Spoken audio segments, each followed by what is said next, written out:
Chapter 2 में हमें सबसे पहले ये डिराइव करना है कि ये इलेक्ट्रोस्टैटिक फोर्स एक कंजर्वेटिव फोर्स होता है।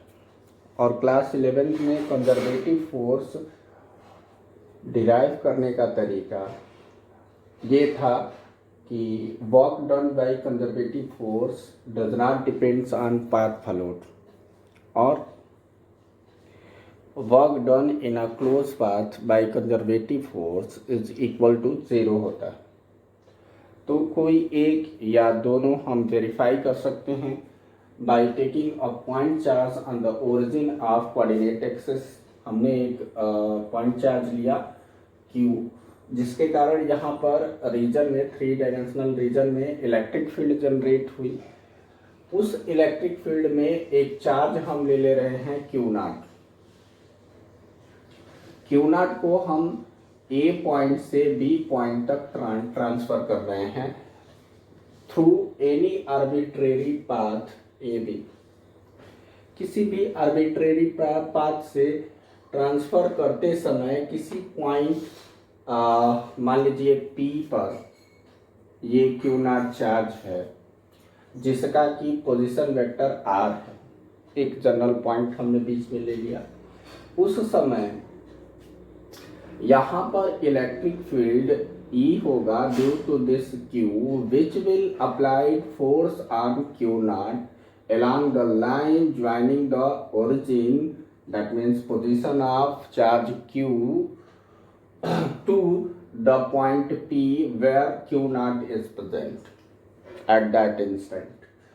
तो फोर्स इसी लाइन के अलॉन्ग रेडियली आउटवर्ड डायरेक्शन में होगा। आप पॉइंट चार्ज के लिए जानते हैं कि electric field radially outward direction में, ये मान लिया कि ये पॉजिटिव चार्ज है, मान लीजिए प्लस Q, तो रेडियली आउटवर्ड डायरेक्शन में होगा, वो फोर्स लगाएगा। अब अगर हम इस पाथ के अलॉन्ग एक डिफरेंशियल लेंथ dl लेते हैं, उसके अलॉन्ग ट्रांसफर करते हैं, तो हमें वेरी स्मॉल वर्क डन करना पड़ेगा dw। तो वो dw कितना होगा? dw की वैल्यू होगी फोर्स Fe। हम ये कह रहे हैं कि इलेक्ट्रोस्टैटिक फोर्स Fi से रिप्रेजेंट कर रहे हैं, डॉट dl यही होगा। और Fe कितना होगा? Fe की वैल्यू होगी Q0 टाइम्स E। होगा कि नहीं? Q0 यहाँ पर चार्ज है, इसके द्वारा इलेक्ट्रिक फील्ड जो जनरेटेड है वो क्या है? E। तो force applied on Q0 by the electric field Fe equal to क्या होगा? Q0 times E। तो dw क्या हो जाएगा? Q0 times E dot dl। अब जरा देखिए यहाँ angle between E and dl at that instant at that position is assumed as theta, एक नया वेरिएबल। तो देखिए dw की वैल्यू अगर लिखना चाहें इन टर्म्स ऑफ थीटा तो Q0 E, अब मैग्नीट्यूड फॉर्म में मैं लिख रहा हूँ dot product E into dl cos theta. dl cos theta is the projection of dl along the radial direction along the line joining the point O to P। इस r vector के along ये एक distance होगी dl cos theta which is the projection of dl vector along the radial direction that means along the OP।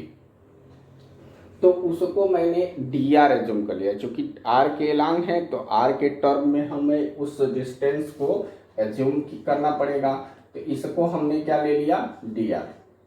ये आप लिखेंगे नहीं, मैं बस सिंबलिक फॉर्म में यहाँ दिखा रहा। तो इसको हम dr पुट करते हैं अगर, तो dw equal to Q0 times E into क्या हो जाएगा? dr हो जाएगा।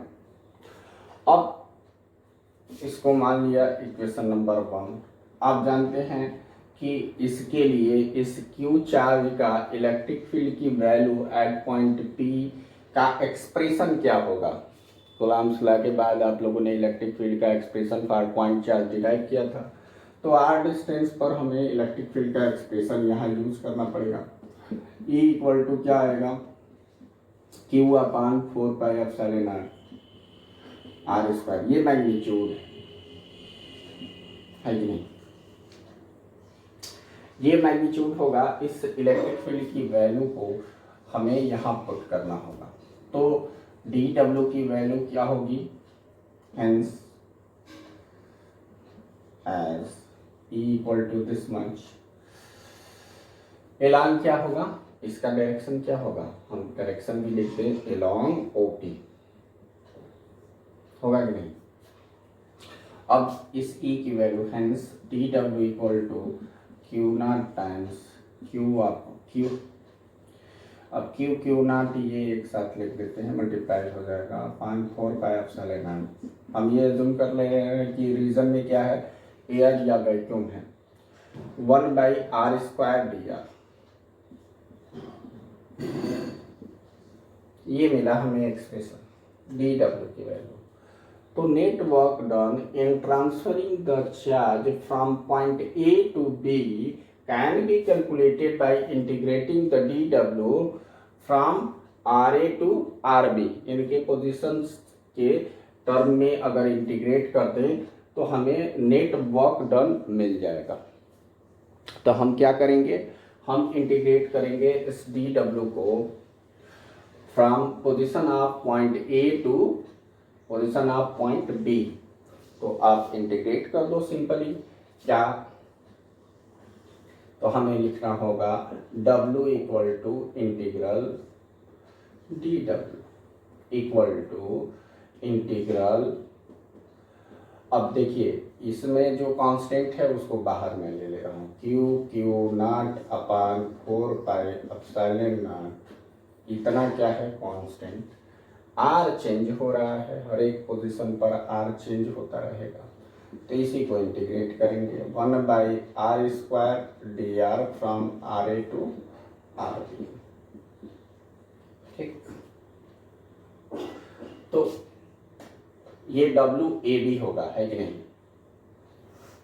डब्ल्यू ए बी की वैल्यू क्या होगी, r A to r B 1/r² dr। ये work done by electrostatic force applied by q on q not हम कैलकुलेट कर रहे हैं। ऐसे ही हमें दिखाना है कि ये एक कंजर्वेटिव फोर्स होगा by calculating the work done and showing that it does not depends on the path followed, ठीक है। तो यहाँ पर अगर इसको इंटीग्रेट करें 1/r², तो मैं थोड़ा सा इसका इंटीग्रेशन बता दूं, आप लोग बायो के भी स्टूडेंट हैं, थोड़ा रिवीजन करना पड़ेगा इंटीग्रेशन, जो कि 11th क्लास में आप लोगों ने जो बायो वाले हैं वो कम से कम कर लेंगे, एक बार देख लेंगे कैसे इंटीग्रेट किया जाता है। और x⁴n का जो इंटीग्रेशन होता है with respect to x⁴n+1 upon n+1 ये आता है, अब प्लस सी, तो सी तो आप छोड़ो ही, आपको इतना याद रखना होगा। और ये जो एक्सप्रेशन है 1/r², इसका इंटीग्रेशन याद कर लेना होगा, अगर न भी आए तो भी, इसलिए कि हमें बार बार इसकी ज़रूरत पड़ेगी इस चैप्टर में। तो 1/r² का इंटीग्रेशन इसी हिसाब से आप करोगे, 1/r² dr है तो इसको हम लिख सकते हैं r⁻² dr लिख सकते हैं। अब इसको कर दो ऐसे x⁴n टाइप से, तो ये r⁻² + 1 अपान -2 + 1 हो जाएगा। तो ये कितना आएगा r⁻1 upon -1, that means -1 upon r। तो इसका इंटीग्रेशन क्या आता है, -1/r। ये याद रखना होगा कि integration of 1/r² with respect to r will be -1/r। ये याद रखना होगा, बार बार इसकी ज़रूरत पड़ेगी, बार बार रखना होगा, ठीक है। तो ये इंटीग्रेशन हमने किया तो आया कितना, ये तो ऐसे ही रहेगा Q0 अपान 4πε0, और इसकी वैल्यू क्या आ जाएगी -1/r from r A to r B. Q not upon 4 pi epsilon not, ये वैल्यू आप पुट करते हैं तो आप जानते हैं upper limit minus lower limit, तो ये कितना हो जाएगा -1 अपर लिमिट, ये 1 अपान आर बी और माइनस क्या हो जाएगा minus of 1 upon are B. अब देखिए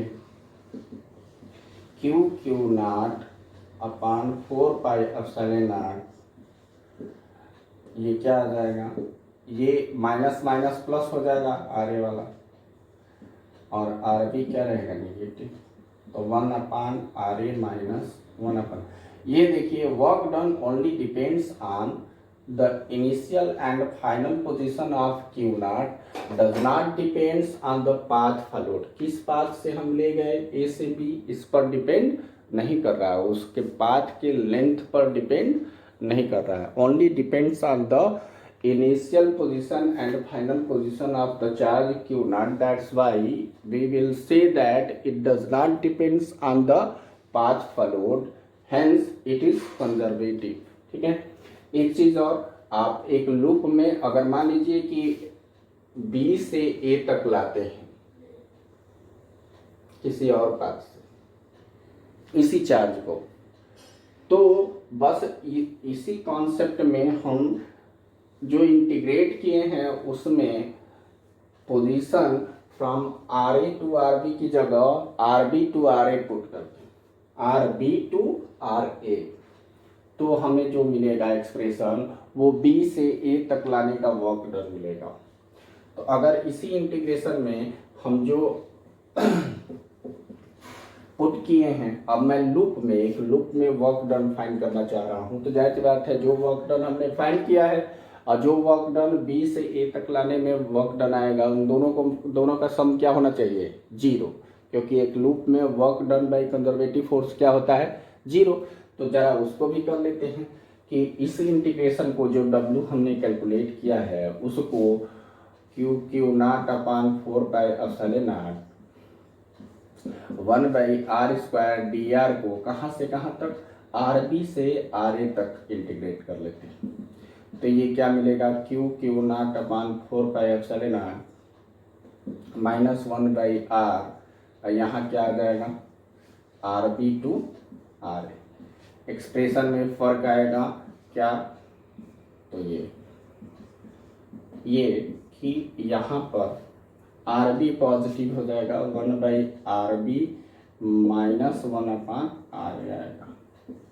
अब इन दोनों को, इस W2 को या W डैश हम कहते हैं,